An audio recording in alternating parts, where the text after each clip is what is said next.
The biggest difference between an elite level athlete and an average athlete is that the elite level athlete will put in that extra work when the average athlete doesn't want to. When the average athlete's gone home, the elite level athlete is still training, putting in that work, even if it's by themselves, alone on the pitch, working on their skills.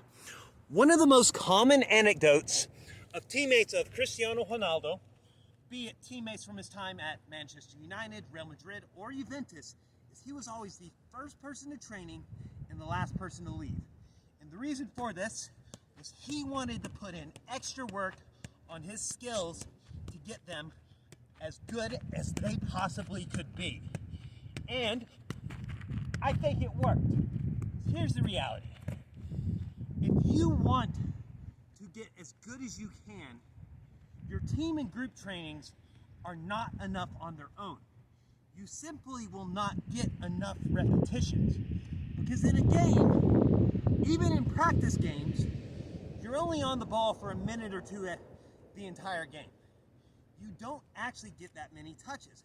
But if I want to make sure that my 1v1 moves are as sharp as I can get it, if I want to make sure that I can create space, take a shot, I have to do that hundreds of times, if not thousands of times. And how I do this is I create drills and practice sequences to replicate the skills that I'm going to need in the game. Now, not all of these have to be 100% game specific. Juggling is a great way to get better touches. All of these touches replicate something that I might experience in a game. Now, they're not exactly what happens in a game because obviously I'm not going to be on the ball this long. But if I want to be able to make one touch out of there and bring it down, I have to have taken thousands of touches while it's in the air so I know how to control it. Same thing with dribbling, same thing with shooting. And the fact of the matter is this.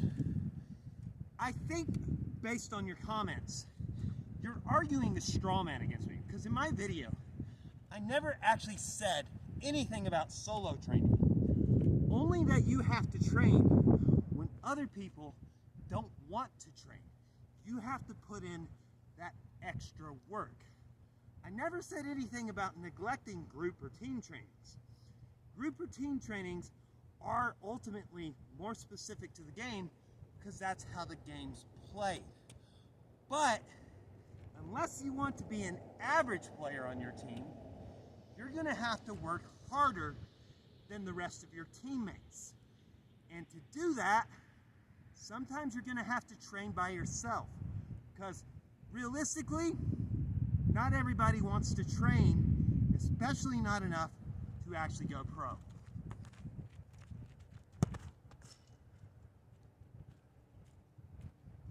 So if you want to go pro in soccer, you have to be abnormal. You cannot be average. You have to be above that. And you have to be willing to put in work most other players aren't willing to do.